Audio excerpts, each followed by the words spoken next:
They told you to stay small, to stay quiet, to stay predictable. Funny thing is, the moment you stop playing their version of you, something shifts in the air.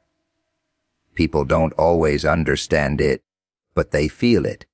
That invisible pressure, that quiet storm building behind your eyes. It's not anger. It's not madness. It's realization. You start noticing how the room changes when you walk in, how conversations tighten, how smiles get a little forced, because deep down, they recognize something they don't want to name. You were never powerless. You were just surrounded by people who benefited from you forgetting it.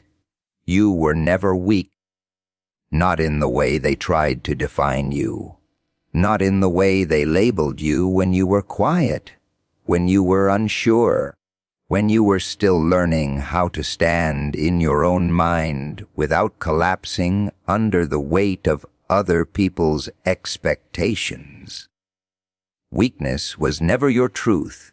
It was a narrative built around your silence, shaped by those who only felt powerful when you doubted yourself. They mistook your patience for inability, your hesitation for lack of strength, your silence for absence of power. But silence is not empty. It is compressed energy. It is observation. It is calculation. It is the space where awareness grows without interruption. You were watching everything when they thought you were lost. You were absorbing patterns when they assumed you were unaware. You were understanding people when they believed you could not understand yourself.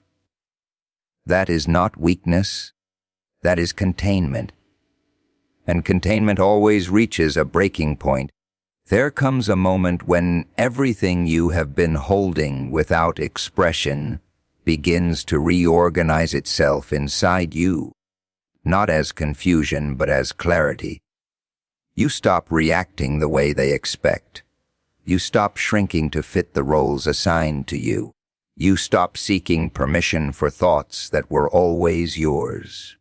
The world often confuses softness with fragility. But softness is what allows pressure to pass through without breaking the structure. You endured things that would have shattered those who pretended to be strong. You adapted in environments that were never designed for your growth. You learned to survive in rooms where your presence was not fully welcomed, and still you remained observant, still you remained aware, still you remained you. That is not weakness, that is endurance under disguise. They built their understanding of you from moments where you chose restraint over reaction. They thought restraint meant lack of power. They did not understand that restraint is control, and control is a higher form of strength than impulse. Anyone can break, anyone can react, anyone can explode, but not everyone can hold themselves still while everything inside them is capable of motion. That ability to pause, to calculate, to wait to understand timing, that is not emptiness, that is dominance in silence. And somewhere along the way, you started to see through the illusion. You started to notice that the voices defining your limits were never measuring your potential, only their comfort. You began to recognize that every label placed on you was more about their fear of unpredictability than your actual ability. Because an unpredictable mind cannot be controlled easily, and a mind that cannot be controlled begins to look dangerous to those who depend on control. That is why they preferred you uncertain. That is why they preferred you doubting. Because doubt keeps potential dormant. But the moment doubt begins to fade, something else takes its place. Awareness. And awareness is the first form of real power. Not loud, not dramatic, not visible at first, but undeniable in its effect. It changes how you walk, how you look, how you respond, how you exist in spaces that once made you shrink without realizing it. You were never weak. You were only unawakened to the fact that strength does not always announce itself. Sometimes it sits quietly inside you, waiting for recognition, waiting for permission that it never needed in the first place. The moment you realize your worth, everything around you shifts, not because the world changes instantly, but because your perception of it stops being negotiable. You begin to see that the same environment that once made you question yourself has not actually changed at all. Only your tolerance for its illusions has started to disappear. What used to feel like authority now feels like noise. What used to feel like approval now feels irrelevant. What used to feel like rejection now feels like confirmation that you are no longer aligned with spaces that require you to shrink in order to belong. There is a subtle but undeniable transformation that happens inside you before anyone else notices it outside. You stop asking if you are enough and start questioning why you were ever taught to measure yourself through broken scales. Worth was never something to be earned through exhaustion, through silence, through sacrifice of identity. It was something you carried even when you were unaware of it, even when you handed too much of yourself away just to maintain peace in places that never deserved it. People who were comfortable with yourself, doubt begin to feel uncomfortable with your awareness. Not because you have become louder, but because you have become precise. You no longer misinterpret disrespect as normal interaction. You no longer confuse attention with value. You no longer mistake familiarity for loyalty. That shift alone alters the balance in every room you enter, because people adjust to versions of you they can predict, not versions of you that understand themselves. The realization of worth is not a moment of celebration. It is a quiet collapse of illusions you once depended on. You start seeing patterns you ignored before. Who benefited when you stayed uncertain? Who stayed close when you undervalued yourself? Who became distant when you stopped overgiving? These patterns were always there, but awareness turns them from background noise into undeniable structure. And as that awareness grows, your presence begins to change without effort. You speak less but mean more. You observe more but explain less. You stop performing emotions just to make others comfortable. You stop softening truths that were always meant to be direct. Not out of arrogance, but out of alignment. Because when you recognize your worth, you no longer see yourself as something that needs constant validation to exist properly. The shift is rarely welcomed by everyone. Some people will try to pull you back into older versions of yourself, not because they hate you, but because they were comfortable with the version of you that required less accountability from them. The moment you stop fitting into that version, their reaction reveals more about them than it ever did about you. They will call it change, attitude, distance, ego, but what they are actually reacting to is your refusal to return to blindness. There is a strange kind of silence that follows self-realization. Not emptiness, but clarity.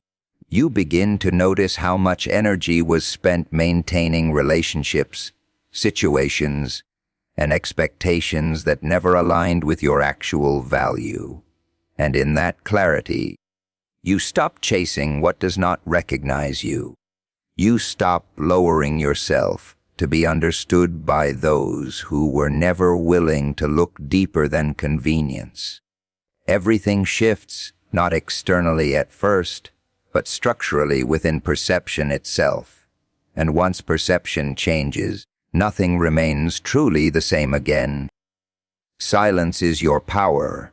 When words are no longer necessary, not because you have nothing left to say, but because you have understood that not everything deserves expression, and not every truth requires permission to exist.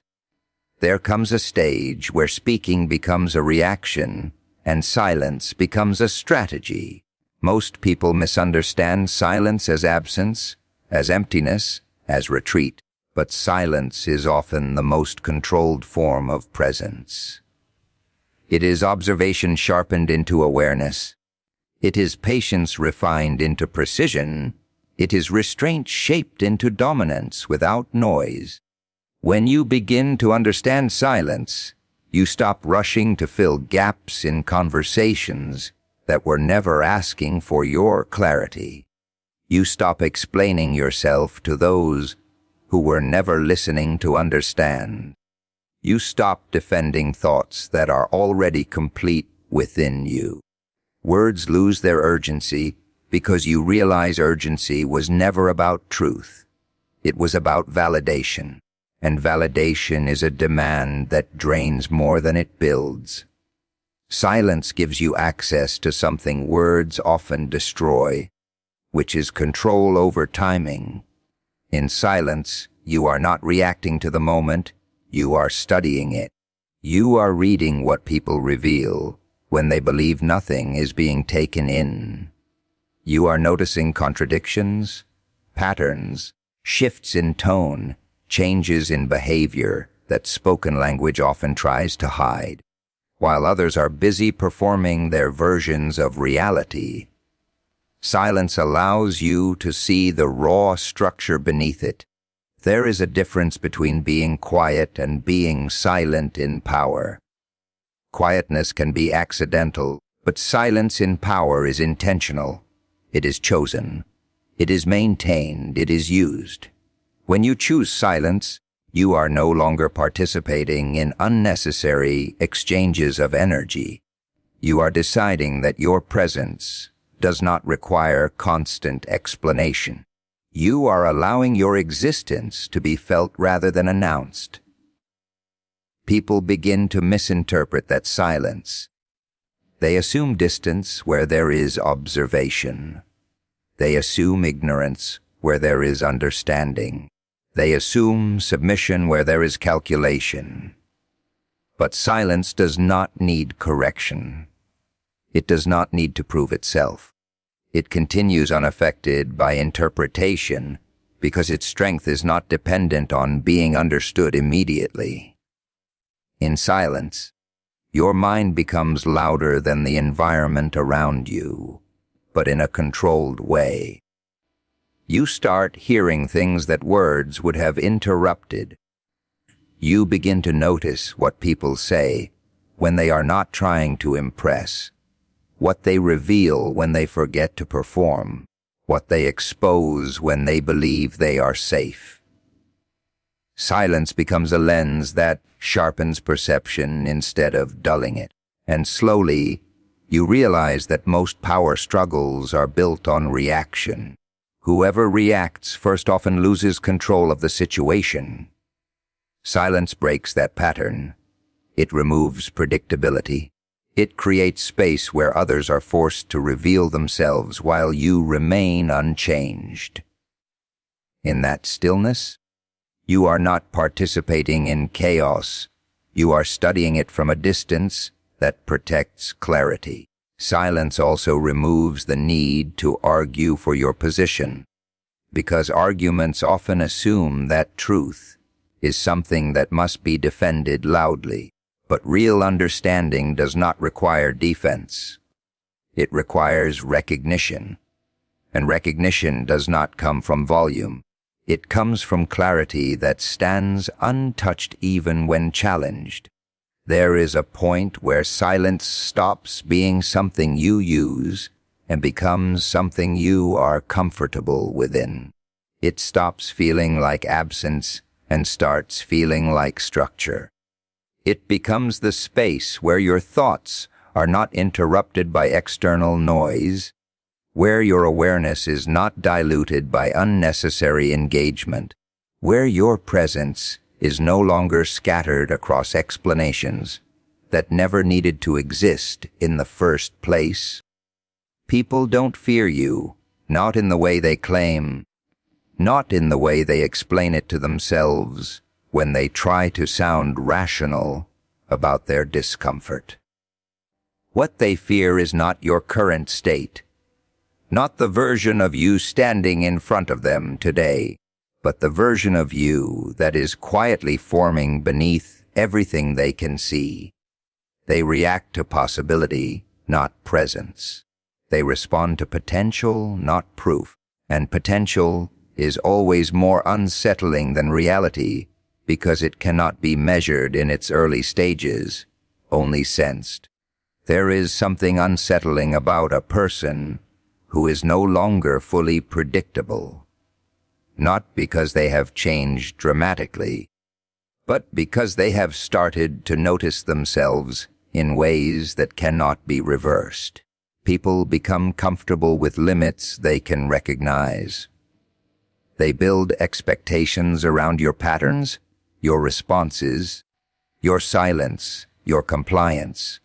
The moment those patterns begin to fracture, even slightly, they start adjusting their perception, not of what you are, but of what you might become if that fracture continues expanding.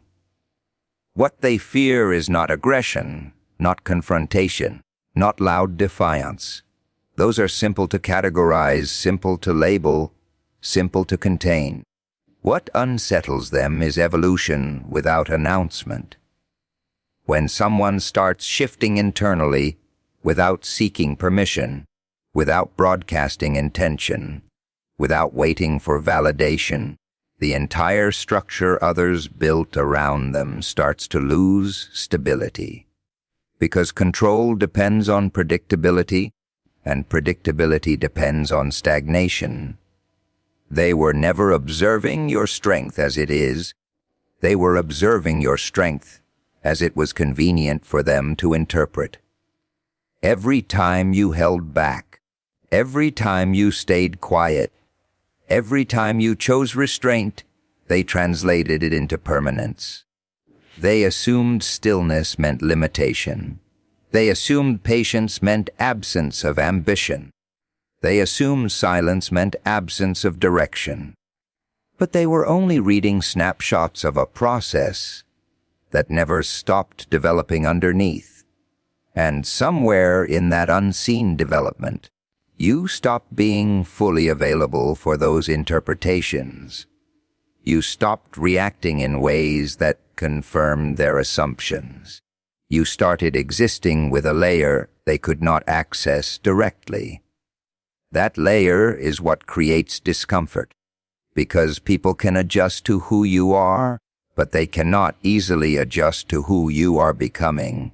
When they are not included in that transformation, fear begins where control ends, and control begins to dissolve the moment someone realizes they are no longer the author of your limitations. The idea that you might surpass the version of yourself they once understood is more disturbing to them than any action you have taken so far, because action is visible and finished, but becoming is continuous and unpredictable. They watch for signs, small inconsistencies, subtle shifts in behavior, changes in how you respond to pressure, changes in how long you tolerate what you used to accept immediately. And each of those signs becomes evidence in their mind that something is moving forward without their involvement. They don't always speak it, but they feel it in the way your presence no longer fits neatly into their expectations. What they fear is not confrontation from you, but independence from their interpretation of you. A mind that stops needing external definition becomes harder to contain. A person who stops seeking approval becomes harder to influence. A presence that no longer adjusts itself for comfort becomes harder to predict. And unpredictability is what creates tension in environments built on control. And the most unsettling part for them is that you might not even be aware of the exact extent of what you are becoming yet. That uncertainty on your side mirrors their uncertainty about you. And that mirror effect creates pressure without words, shifts without movement, tension without direct conflict, a kind of silent realization that what they once labeled as fixed is no longer fixed at all, and what comes next is not something they are positioned to define anymore. Your presence alone disrupts comfort zones built around you, not because you are actively trying to unsettle anything, but because your existence begins to challenge the silent agreements people make with themselves about stability. Most comfort zones are not built on strength. They are built on repetition, familiarity, and the avoidance of discomfort that comes with change. When you enter a space carrying awareness that no longer matches the expectations of that space, something subtle begins to shift before a single word is spoken. It starts with perception. People begin to notice details they used to ignore. The way you stand without seeking validation. The way your eyes don't search for approval before you speak. The way your silence does not feel empty anymore, but intentional. These things disturb environments that depend on predictability. Because comfort zones are not just physical spaces, they are psychological structures maintained collectively by everyone who agrees not to question them. Your presence introduces uncertainty into systems that were built to avoid it. Not through aggression, not through confrontation, but through awareness that no longer participates in blind acceptance. When someone stops adjusting themselves to fit the expectations of a room, the room itself begins to feel different. People who were once relaxed start becoming slightly more conscious of their behavior. Conversations that once flowed without thought start becoming measured. Even silence in the room begins to feel heavier, because it is no longer being filled automatically. The disruption is not loud. It is structural. It happens in the background of interaction, where people start realizing they are being observed in a way they cannot easily influence. Not judged, not criticized, but understood at a level that makes performance less effective. Comfort zones depend on invisibility of awareness. When that invisibility disappears, the structure weakens. There is also a shift in how people relate to their own identity when they are around you. Some begin to question the roles they have been playing for too long. Others become defensive without knowing why. Because your presence reflects something they have avoided acknowledging within themselves. It is not that you say anything directly. It is that you no longer mirror back the illusions they are used to seeing. And when reflection changes, perception collapses into discomfort before rebuilding itself in a different form. You become a variable that cannot be fully accounted for. Not because you are unpredictable in action, but because you are no longer fully predictable in intention. And intention is what people rely on to feel safe around others. When intention becomes unreadable, assumptions lose stability. That instability is what they feel as disruption. Even those who try to maintain control of the environment begin to adjust unconsciously. Their tone shifts, their pacing changes, their need to assert familiarity increases. They may not recognize it, but they are responding to a silent pressure created by awareness that no longer conforms. Comfort zones start revealing their edges when someone stops respecting those edges, and the more you remain in that state of self-aligned presence, the more obvious it becomes that disruption was never something you initiated. It was something revealed through contrast.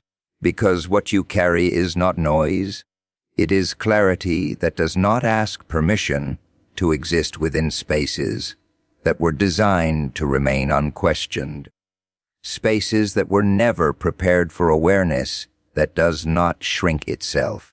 Awareness that continues expanding without needing acknowledgement. Awareness that simply remains there, altering the atmosphere in ways people try to rationalize, but never fully articulate, especially when the silence in the room starts feeling like it is no longer neutral, but aware of itself in ways that begin to shift everything underneath without anything visibly changing yet. Power was never given. It was always inside you, not placed there by permission, not handed over through recognition, not granted by approval or validation from anyone who claimed to define your limits. What people often misunderstand is the idea that power must be inherited, awarded, or taken from external sources, when in reality it exists first as awareness, then as control, and finally as presence that no longer depends on external confirmation to function. From the beginning, it was never absent. It was only unrecognized, covered by uncertainty, buried under conditioning, hidden beneath layers of doubt that were taught through repetition rather than truth. You were taught to look outward for strength, to measure yourself against reactions, responses, and judgments that were never designed to reveal your real capacity. And in that misdirection, you temporarily accepted the illusion that power was something others had, and you had to earn. But power does not operate on permission. It operates on recognition. The moment you begin to see your own patterns clearly, the moment you begin to understand your own reactions instead of being controlled by them, something shifts internally. You stop being purely reactive and start becoming observant. That shift alone begins to change the structure of your decisions, your responses, your boundaries, even your silence. What was once unconscious becomes deliberate. What was once automatic becomes calculated. Not in the sense of manipulation, but in the sense of awareness replacing impulse. That is where power begins to surface, not as domination, but as understanding of self that cannot be easily influenced by external pressure. People often search for power in control over others.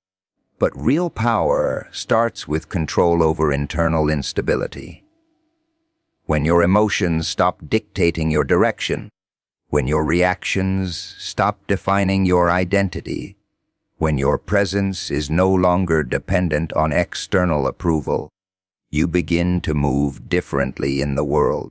That difference is what others notice before they can explain it.